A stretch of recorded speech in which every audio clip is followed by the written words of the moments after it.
just about. I got to fix that hatch here, but I got it back together, ordered a new spar, had to replace the VTX. Pins on the flight controller were bent, so I had to straighten those out.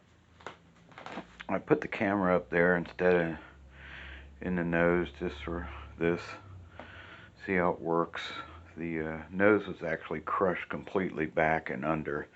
I used a heat gun to pull it back out the best I could and reshape it, and then I sprayed it with a coating of rubberized spray by 3M, I think it is, and go from there.